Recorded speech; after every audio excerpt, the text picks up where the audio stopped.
Hello guys, welcome back to Be the Topper, and this is chapter 1, Communication Skills of Employability Skills of Class 9, and this is part 2 of that chapter. और इससे पहले हम लोग part 1 कर चुके हैं। अगर आपने वो वीडियो नहीं देखा तो उसको देख लेना। ये पार्ट 2 है। इसमें हम लोग छठे क्वेश्चन से डिस्कस करेंगे। हमने 5 क्वेश्चन पहले वीडियो में डिस्कस किए हैं, ठीक है। आज हमारा 6th क्वेश्चन है जो कि है व्हाट इज़ बॉडी लैंग्वेज। तो हम देखेंगे व्हाट इज़ बॉडी लैंग्वेज कि बॉडी लैंग्वेज क्या होता है। देखो, it is an aspect of non verbal communication. Body language मतलब आप किस तरीके से बैठे हो, किस तरीके से बात कर रहे हो, किस तरीके से खड़े हो। तो उसमें आप कुछ बोल नहीं रहे होते हो, बट आपके बॉडी को देख के कोई आपके बारे में जानने की कोशिश करता है।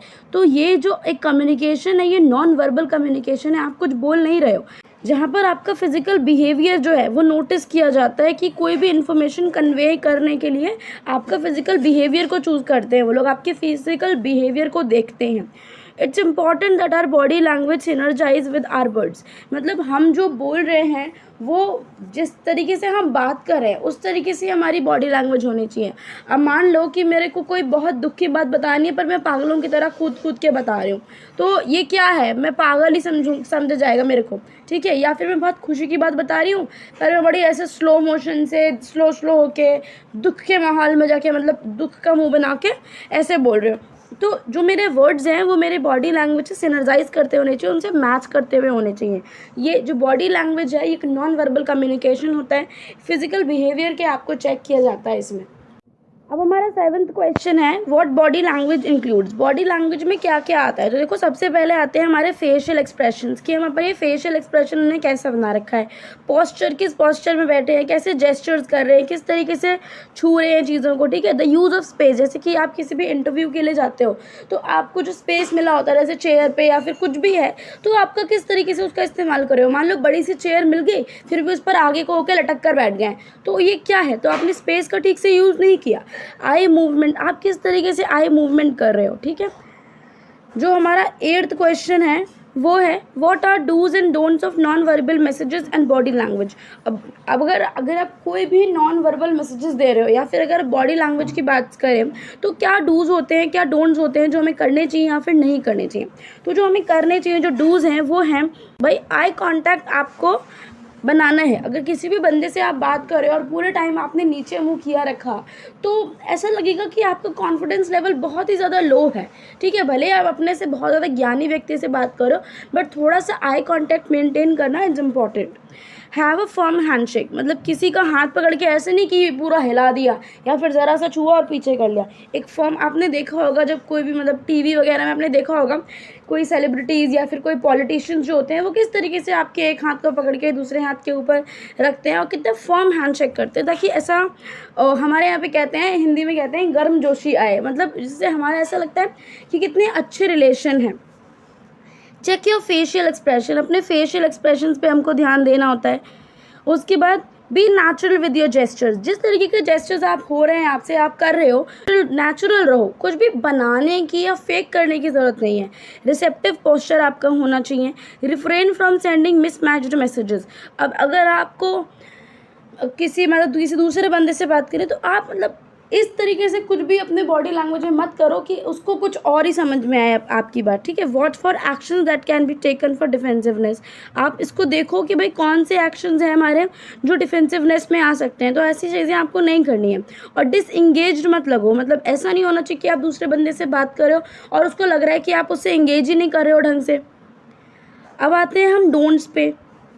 देखो, मैं जितनी भी आपको ये चीज़ें बता रही हूँ ना, इसमें से आप बस 4-5 याद रखो। 4-5 आपको याद रखोगे ना, बस इतना ही ज़रूरी है, क्योंकि ज़्यादा इस बुक में से क्वेश्चन आते नहीं है। बट 10 मार्क्स का पार्ट आता है तो हमें कवर करना तो ज़रूरी है, बिकॉज 10 मार्क्स वैल्यू करता है आपके लिए। बट इतना भी ज़्यादा करने की ज़रूरत नहीं है कि आप सारा बुक को रट्टा मारे जा रहे हो, ठीक है। तो जो मैं वीडियोज़ आपके लिए बना रही हूँ, सिर्फ इसको फास्ट पेस पर देख लो, और ज़्यादा मुझे नहीं लगता कुछ भी करने की ज़रूरत है।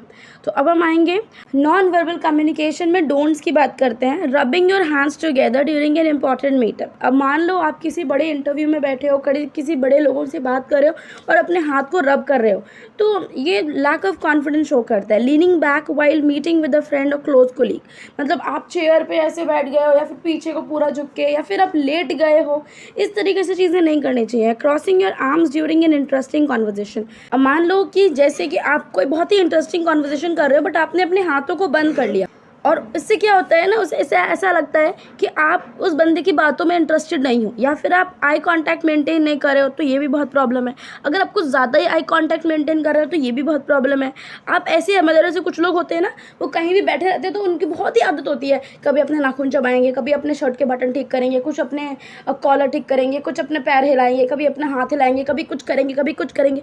ऐसे लोग बहुत ही मतलब बहुत ही एनोइंग होते हैं ऐसे लोग। और ये सब जो आती है ना, जो हमारे अंदर से जो आदतें हैं जो होती हैं, ये सिर्फ नर्वसनेस और इम्पेशेंस की वजह से होती है कि आप अपने फेस को बार बार छू रहे हो, फेस ढकने की कोशिश कर रहे हो, ये सब नर्वसनेस के साइंस है बेसिकली। अब आ जाते हैं advantages of verbal communication skill. अब वर्बल कम्युनिकेशन स्किल्स के क्या क्या एडवांटेजेस हैं, सबसे पहले देखेंगे भाई, इससे टाइम बचता है। ठीक है, आपको जो भी कहना है उसके लिए आपको बहुत ज़्यादा कुछ सोचने की ज़रूरत नहीं है, जल्दी से कह डालो। सेव्स मनी, आप एक बार में, अब मान लो कि मुझे कोई न्यूज़पेपर प्रिंट करके पहुंचाना है, बहुत सारे लोगों के पास पहुंचाना है, तो मुझे बहुत सारे पैसे का इस्तेमाल करना पड़ेगा। बट अगर मेरे को पूरी दुनिया से कुछ बात कहनी, मैं रेडियो पे गई, मैंने एक जगह, हो सकता है मुझे वहाँ पे बोलने के लिए पैसे देने पड़े, मैं गई और सब लोगों ने मेरी बात सुन ली, फीडबैक अच्छे से मिल जाता है, बहुत तेज़ी से हो जाता है। मोस्ट कन्वीनियंट मेथड होता है कि आप अपनी किसी को भी बात बोल के बता दो, भले को बंदे को अगर उसे पढ़ना भी नहीं आता तो भी उसको पता चल जाएगा कि आप क्या कह रहे हो। ईज़ ऑफ प्रिपरेशन है, बहुत आसानी से तैयार हो जाता है। अब आएंगे डिसएडवांटेज ऑफ वर्बल कम्युनिकेशन। भाई वर्बल कम्युनिकेशन के भी कुछ डिसएडवांटेजेस होते हैं, जैसे कि chances of distortion of meaning. भाई आपकी मीनिंग को कोई भी उल्टा पुल्टा समझ सकता है। लॉन्ग मैसेजेस के लिए ये फॉर्म कन्वीनियंट नहीं होती है। आप बहुत लंबे लंबे मैसेजेस जो हैं वो बोल कर, जैसे आपको कई बार आपको होता होगा कोई रिकॉर्डिंग सुन रहे हो तो बहुत ज़्यादा लंबे टाइम के लिए आपको रिकॉर्डिंग सुन के बात को समझ नहीं सकते हो। इररिलेवेंट इन्फॉर्मेशन बहुत हो जाते हैं। जैसे हम वीडियो बनाते तो मैं बोल रही हूँ, तो कई बार मैं बोलते बोलते मुझे कहीं दूर का एग्जाम्पल याद आ गया, कहीं मुझे कुछ याद आ गया, तो हम बीच में बहुत ही घुसेड़ते रहते हैं चीज़ें। बट अगर हम लिखते होते हैं ना इन चीज़ों को, तो हमें पता होता है कि भाई ये सब नहीं करना है और हम ये सब नहीं लिखते हैं। Create a misunderstanding communication cost, मतलब कभी कभी जब हम बोलते हैं तो बोलने के चक्कर में कोई लोग मिसअंडरस्टैंड भी कर लेते हैं हमारी बात को। अब नॉन वर्बल कम्युनिकेशन के एडवांटेजेस क्या है, ये कॉम्प्लीमेंट्री होता है। आप मतलब वर्बल भी कर सकते हो, नॉन वर्बल भी आप कर सकते हो। ईजी प्रेजेंटेशन है, कुछ आपको नहीं करना, हाथ वाथ हिलाओ या फिर मतलब कुछ करो, नॉन वर्बल हो जाएगा। आप किसी के मतलब कुछ इशारों में बता दो, उसको बात समझ आ जाएगी। सब्स्टिट्यूटिंग है, वेस्टेज ऑफ टाइम, मतलब ये बचाता है, रिड्यूस करता है, आपका टाइम बचाता है कि भाई आपको ज़्यादा टाइम बर्बाद नहीं करना है, एक जगह खड़े हो, बोलो एक बार में, मतलब जो भी एक्सप्रेशन देना है वो दो और सबको आपकी बात समझ में आ जाएगी। अब डिसएडवांटेजेस लिमिटेशंस भी इसके बहुत होते हैं, जैसे कि कई बार ऐसा होता है कि हम कुछ और कहना चाह रहे हैं, दूसरा बंदा कुछ और समझ रहा है। वेग इन इम्प्रेसाइज होते हैं ये, मतलब खाली खाली सी बात होती है, कॉन्टीन्यूस चलते रहते हैं, मल्टी चैनल की ज़रूरत होती है, कल्चर बाउंड होते हैं। अब मान लो कि मैं कुछ, मेरे इशारे में मतलब एक उंगली उठाना का मतलब होता है लड़की, फॉर एग्जाम्पल, ठीक है। अब दूसरा कोई और कल्चर है, उसको उंगली उठाने पे मैंने उंगली उठाया उसके सामने, तो उसको लगा कि मैं उसको गाली दे रही हूँ, तो वो मेरी आके पिटाई करेगा, तो कल्चर बाउंड हो गया।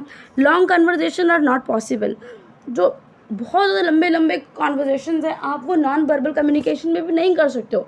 आप कब तक दूसरे को इशारे कर करके अपनी बातें समझाते रहोगे, है ना। तो thank you so much for watching till यार। आज की वीडियो के लिए सिर्फ इतना ही। अगर आपको वीडियो पसंद आया हो तो लाइक कर देना, चैनल पे ना सब्सक्राइब कर लेना। और एफएमएम की पूरी सीरीज़ मेरे चैनल पे है, अगर आपने अभी तक नहीं देखी है तो आप उसको डेफिनेटली जाके चेक करो, ठीक है। Thank you so much for watching, bye bye.